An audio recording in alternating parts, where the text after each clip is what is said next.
Welcome to the Impact Effect Podcast. We've got another amazing guest, Mr. Robert Hartline, is joining us today, and are we going to get into it? Robert and I had an amazing conversation a couple weeks back. We did this thing called the Sweaty Goals. We cold plunged, we worked out, breath work, gratitude ping pong, and then we jumped on his podcast. So we talked about so much, and I'm excited to bring that conversation to Impact Effect Podcast today. So please help me welcome Mr. Robert Hartline. Thanks for having me. Let's go, man. I'm excited. First question, as always, how do you define impact and how do you show up in the world and provide impact today? For me, impact is making a difference with the things I'm meant to do. Not showing up if somebody else is doing something, just having an impact by just being me. By just being you. Tell me more. Well, it's some of the thought processes I've kind of evolved over time is understanding that I'm meant to be myself and not anyone else. A lot of the work that I do is really revolving around becoming your super heroic version of yourself. You know, that is just with the simple question, did Superman come to Earth as Superman or as Clark Kent? And what's the answer? A lot of people will say he came as Clark Kent, which is the wrong answer. He developed Clark Kent to be small and insignificant. And the whole Superman story and a lot of superhero stories is just that. We all kind of evolve into smaller beings accidentally through trauma or something that happened around 7 or 8 years old. And everyone has a different story that made them small. Superman came to this earth super powerful, right? But wanted to fit in. So he's a super nerd, you know, at the Daily Journal. And being small and insignificant. But we are much more than that. And when we are our super heroic version of ourselves, that's how you have impact. Whew, man. Bringing in the Superman reference nice and early. I like it. You got me thinking, brother. I'm like, Kryptonite, what's next? How do we navigate this thing? Yeah, well, the question is, what is your kryptonite? We all have our own kryptonite. What's yours, Robert? My kryptonite would have to be lack of focus when it shows up. And for me, that can show up in fear. It can cause a lack of focus. So I have to, for me, it's breath work and meditation. That's how I prevent kryptonite to making an impact on me. And so I can center myself and be the super heroic version of me with simple breathwork practices to lean into who I'm supposed to be. And not allowing the world to shape my reality, to take control of the reality. Who was Robert Hartline before you found breath work? Bobby. Well, let's back up. When I turned 19, I went from being called Bobby to Robert. 19, I thought that I needed to sound more professional, more businesslike. And so, you know, I developed this maybe a little bit of a persona to try to become something I thought people wanted me to be. And so as I was selling door to door, and it was not in my comfort zone to go knocking on doors all day long. And I wasn't a natural outgoing kind of person, at least that's what I thought. And so I crafted this version of me, the Clark Kent, the smaller version of me, that it took me a while to get to a place where I could try to become Bobby again.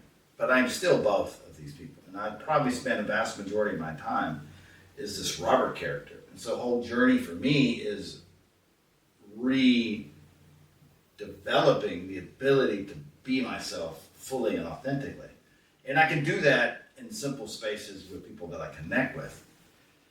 Now, the kryptonite would also be hanging out with somebody unconscious, unaware, playing a game, and I don't want to play the game anymore as this person. So I get really uncomfortable in situations where I'm sitting around with someone and they want to talk about how much money they're making or, you know, driven in ways that just don't align with me anymore.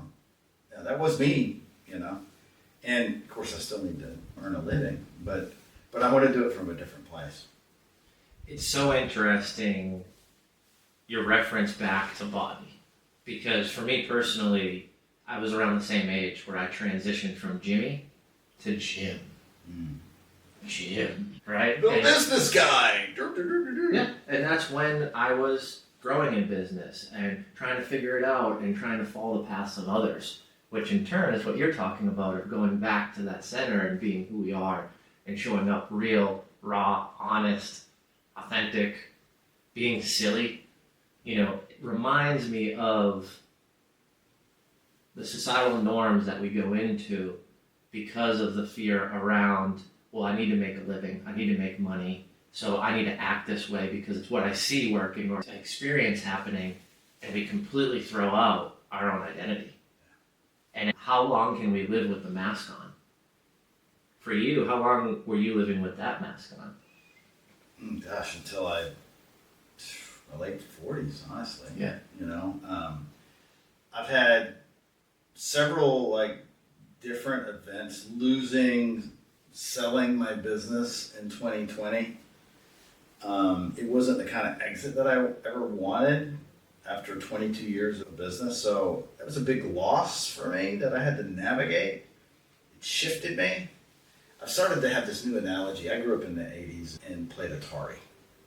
I remember Atari. Yeah, and what was very common in all games had 3 lives.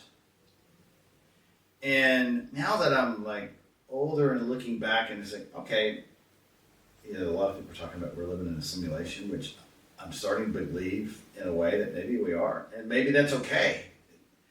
Why don't I live the game in a way that all the way? And so I look at my first life was being born, powerful, thought I could do anything, right? But then you realize at a certain age that you can't, or maybe your parents didn't want you to excel, or maybe they didn't want you to sing, or they didn't want you to do the things that gave you joy for accidental reasons, not anything purposefully. It just naturally happened. You're like, I am not as powerful as I thought I was, right? But the ego's there to protect us. There's nothing wrong with this natural thing. And then there goes life number 2, the shift, right? And the third life is the life you become awakened to your super heroic version. And now it's a journey of becoming that. But you get extra lives. How do you get an extra life? Sobriety. It could be you lose a business, you lose a loved one, you go through grief. That's a shift.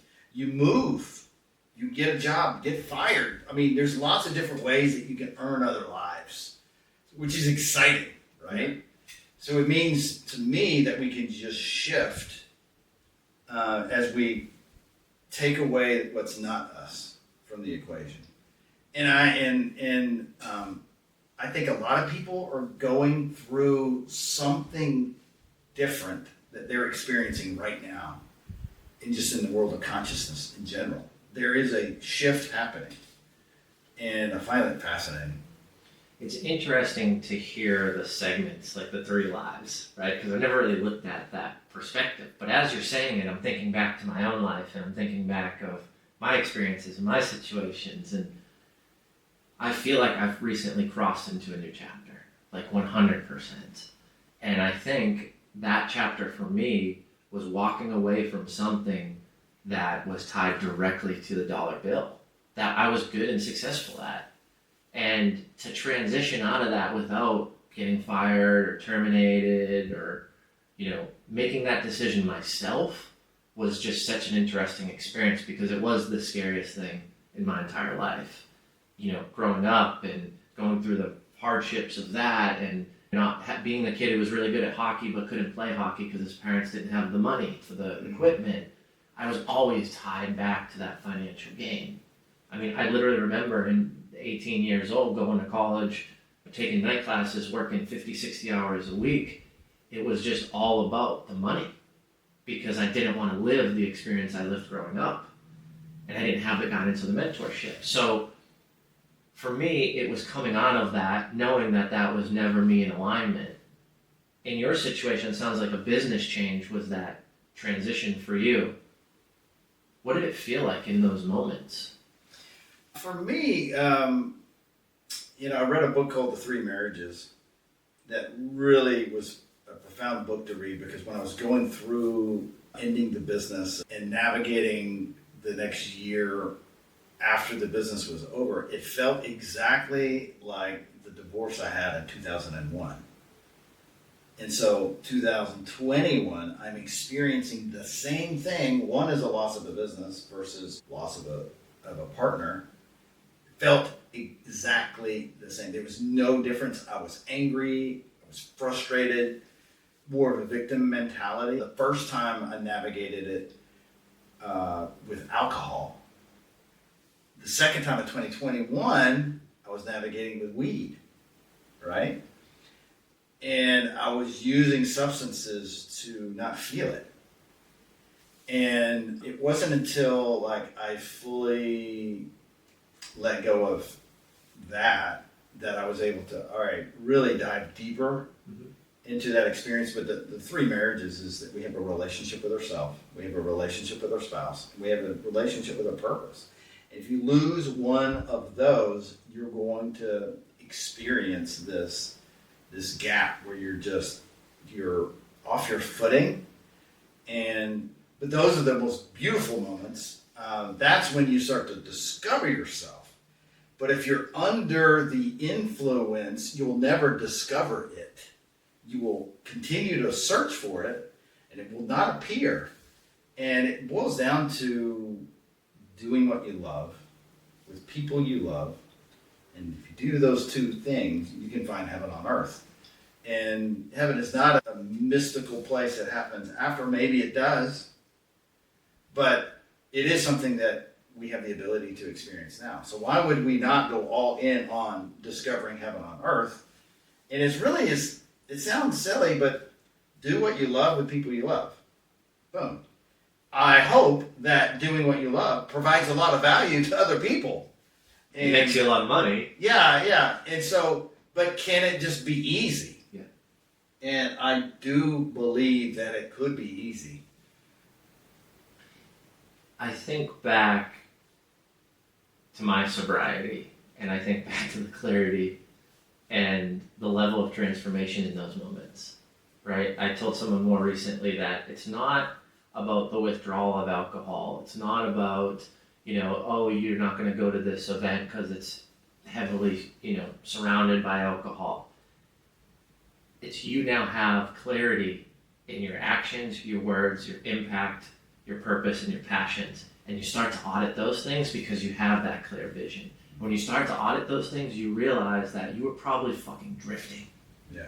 Like, you were drifting through this and not wanting to go to the deep end of the pool, not wanting to get into the conversations where you're looking at yourself in the mirror and going, do I actually like this? Is this something that I want to keep doing and I enjoy? And so for me, that clarity came amongst sobriety. And I've seen it in so many others, but most importantly, I see people on the teetering side of it. Like, I'm just trying to and there's this blockage, and it's like, well, are you clear? What's fogging up the windows? And oftentimes it's, well, I didn't do the thing or take the action or do the follow-up because of XYZ substance. And in more cases than ever, what I'm realizing in communication with the members of our community, some of my clients, some people I meet at events or backstage and in conferences and speaking engagements, is a lot of what's stealing that right now is that consumption online of poor information. So like when I think back of booze or alcohol and you live tangible, you drink it, or you take the drugs and the pills or whatever, you smoke, and okay, that's tangible in your face, but I think we're missing the fact and the point that a lot of the consumption we're having today is digital. And that digital consumption is pushing you to drift and allowing you to remove yourself from those inner thoughts and experiences and the confrontations around who you are, where you want to go, who you want to become, and what you need to do to be that person. Have you experienced any of that in this, I call it the information age we're living in, with all this digital content? And well, all of it, if you believe we're living in a simulation, then you could start to to say, all right, is someone messing with my code? You know, am I consuming things that's interacting with my code to go to the next level? And anything can come in and affect our code. You know, the news, our friend group, you know, lots of things that, you know, our ego may even be attracted to. Like, oh, it's just like these, you know, these influencers with Lambos. Like, maybe an early version of me was somewhat attracted to that, but then you peel away the layers of the facade and realize it's all bullshit. And it's like, no, that's not really what we all want. I mean, you know, what we want is to be connected with people that we like to be with. And it's like, that's why, like, doing what you love with people you love. That goes to who I serve. True. Like, I suffer if I'm working with an entrepreneur that's trying to get the Lambo. I don't connect with that dude. Yeah. It doesn't resonate with me. When his why is a Lambo? The Lambo, that's the why? Really? Not deep, meaningful value that you can create with your clients and your employees, most importantly, to help them navigate their why. Like, you get that, and if I have that kind of person I'm working with, yeah, it is fun. But the stuff, the showy things that we're seeing on social about what so-called truths are or whatever, if we can just recognize, okay, what is the ego's desire for those things? And realize that it's not what our soul desire is. And it's okay that we have those desires. Like, I mean, listen, our ego wants us to be liked, you know? And the soul don't care. Doesn't care about being liked or, no. Its whole thing is like, you've been coded to do X and you're doing Y. Let's suffer a little bit. You're going to suffer. And that's where I kind of think there's these other characters that are there that can be fed in both ways. It's interesting because as you're saying this, I think through some of the situations and scenarios that I've engaged with some other folks, and when you get into the depth conversation and you start probing some of these questions that are a little bit more deeper, that make you think a little bit more, that uncover some of those deep-rooted thoughts in your subconscious, and, you know, places that you can bring someone to through specific questions or curating and pushing them to a specific answer or response. What I often find is the people that talk about those things and those items and the Lambos and I just want, you know, let's make 100,000, we'll do whatever we need to do on it and we'll just figure it out and I don't care if we screw people up, like whatever it is. Whenever I have a conversation with that person, they usually don't have much depth to them as far as who they admire, where they want to go in life, what's the legacy they want to leave, what does the best day on earth look like from a non-selfish perspective, right? Like, think about those things and get those answers, and you start to realize that maybe there isn't good connection here. Mm-hmm. And it's honestly one of the things that's driven me to pour so much into the human connection piece with my business and my studying and my knowledge base, because, and I said this more recently and someone was like, wow, now I get human connection. But I said, we want to build human connection to broker the right relationships and get what we need and also have a win-win and service others and provide value. But those deep questions, most of the time, tell me not to engage with people further. Right? I'm not going to be rude and say, you answered that question wrong and I don't agree with you and you're an idiot. That's not what I'm talking about. What I'm talking about is taking in and actively listening what someone just said when you ask them a really deep question and their response was on the other spectrum of what you align with, or really shallow and not well thought out. And that's okay, right? And that can be a great friendship, but is that the person that you want to partner in business with? You want to collaborate, you want to acquire, you want to work for you, you want to be a client that you're spending 6, 7, 8 hours a week with. You know, I was telling this to someone more recently. Someone said, I will never work with friends. And I was like, that's interesting, because every friend that's been a client, I've worked harder and have done more for, because they've been so honest and real and vulnerable with me, I get to the truth faster.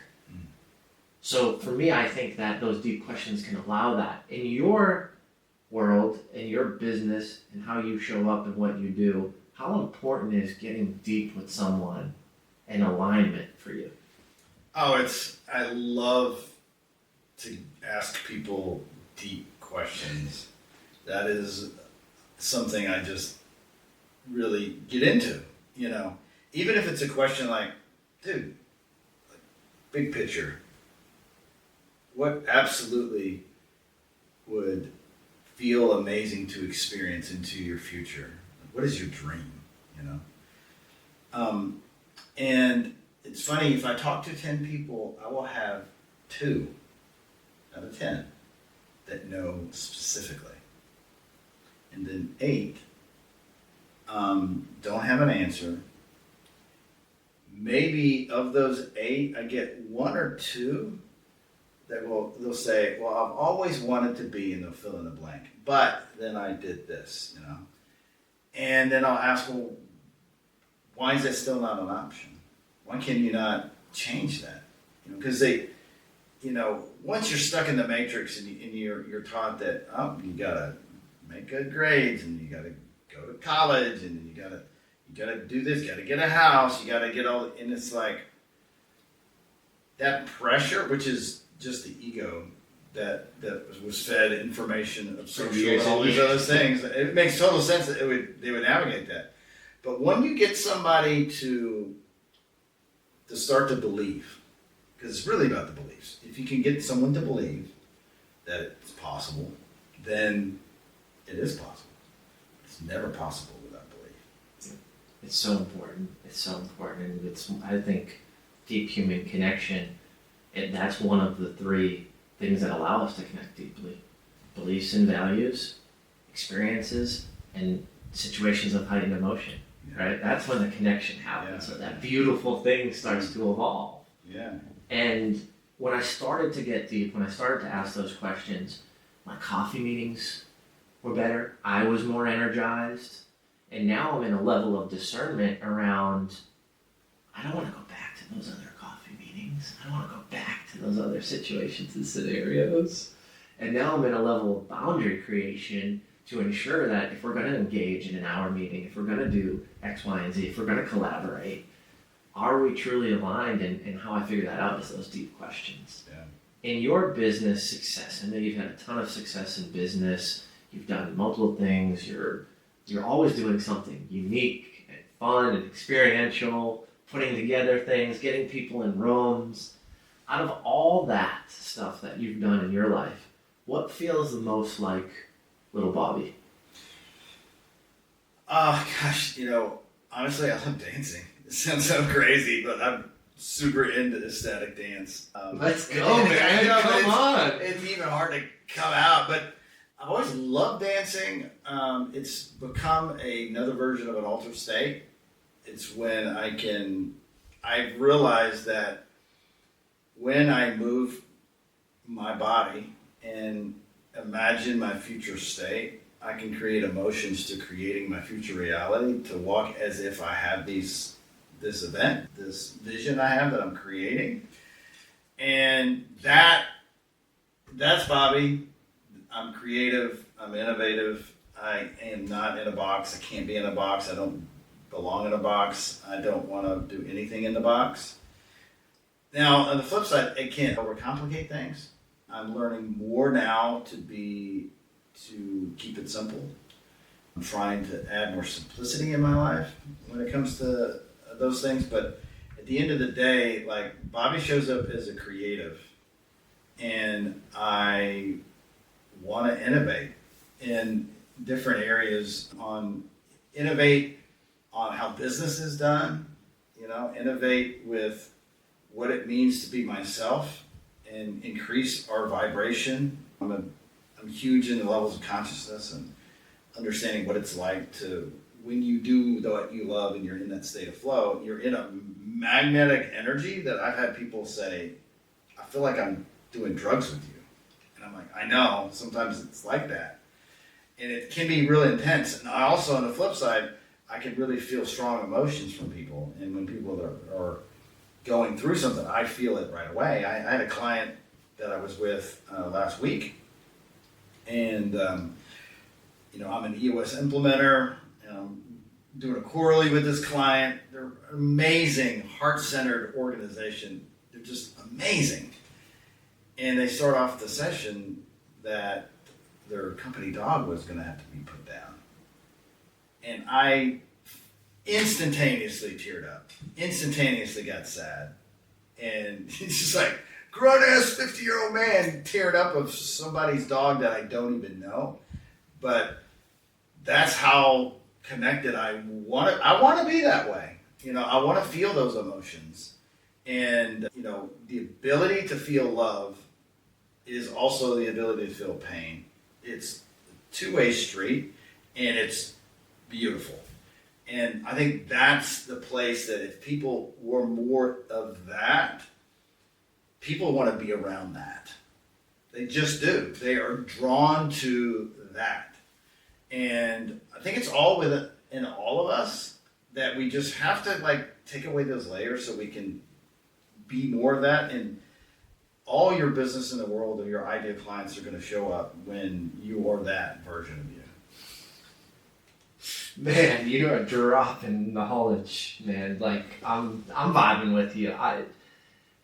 We have so much alignment, as you know, in our conversations and our jam session and all that, but I feel every word you just said. And I'm the same way, man. I went to this thing the other day in this ministry, and I'm just bawling. And I don't know anybody. I've never heard of the ministry before this. But I'm so entrenched. And as I read the people, and I hear, and I'm like, okay, and it feels real. That they're vibrating that they're telling the truth. Yeah. They're not doing this to just raise the money, and I could tell that. So when they talked about the, transformations of these mothers with kids and homelessness, and I could feel it too, And similar to you, I'll say this from our experiences together, I feel the magnetic energy when we spend time together. When we do that jam session and I'm driving 20 minutes back home and I'm fired up and writing in my notes and I can feel that magnetic energy, and then I stop at the gas station and I engage in this amazing conversation with some random stranger, and they're like, I needed that today. Yeah. And it's like, that came from a transfer from you to me to the ripple effect, the wrinkle, whatever you call it, down to someone else, and that all started with Robert, aka Bobby's energy level. It's such an interesting but yet impactful experience, especially when you can feel it, receive it, and then give it.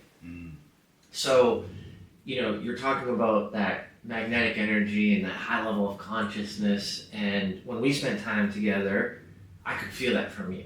And that then came to me, and as I was driving home from that experience, as I was stopping at the gas station, I have a conversation with a stranger, and immediately they're like, man, I needed that today, thank you. And that depth of energy transfer from you to me to the stranger all started from you. And that level of you being Bobby, that level of you being yourself in a comfortable setting, right? In your home, doing our jam session, doing our breath work. You can see me ear to ear smiling because I'm going back to that place. And as we're talking about emotions and, feeling them, I'm like, I'm right back there at that place, riding that high, And for me, it's just an interesting experience, to say the least. Yeah. With some of the people that you've engaged with over time, with some of the folks that are in your inner circle, those people you love and the things you love to do, where did you find these people? And did it take a while to get your close inner circle? I have been really intentional about my inner circle, and I don't take it lightly. Yeah. I take it very serious. It's my time and energy that I spend with people that it's all I've got. I could be homeless tomorrow and it would not last long because I have a solid network of people. And it was really interesting. I turned 50 last year, and I had a birthday party at my house, and I had my old friends, and then I had my new friends. And my new friend group was freaking huge. But I had this smaller group of friends close to them. They mean a lot to me. But I had made these major shifts. And it was weird having the duality of the two groups. It was you had this group of people you drank with, and you got a group of people that vibe at a just totally another level. And as much as I love them all, I'm seeking such more depth. And I find myself being Robert when I'm without those people. You know what I'm saying? When I'm with people that won't go as deep or have those deep conversations about life, and it wants to be about sports, it wants to be about like politics, and I'm just like, I can't. It's not important. If it's not important, I'm not passionate about it. And what to me is important is, what are we going to do during our days on this earth? That's important to me. How can I help you? It's important to me.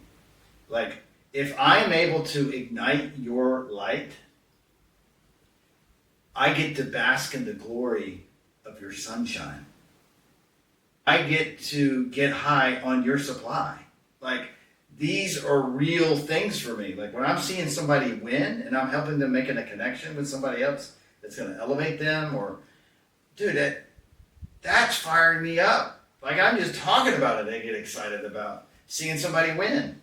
And we all have those friends that we think they're going to enjoy in our success, but they do the opposite because it puts a mirror back on what they are not.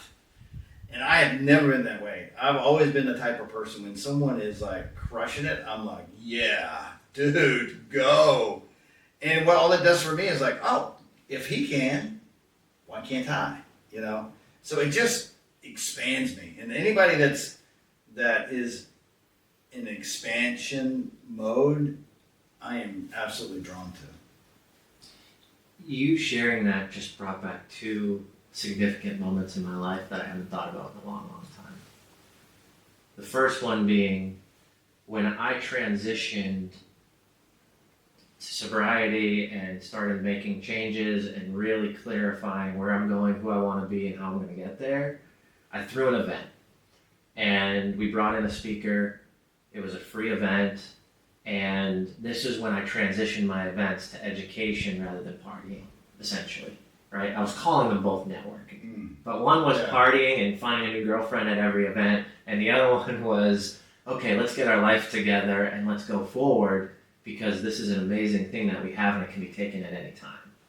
But when I made that transition after the event, a few friends went out for some beers.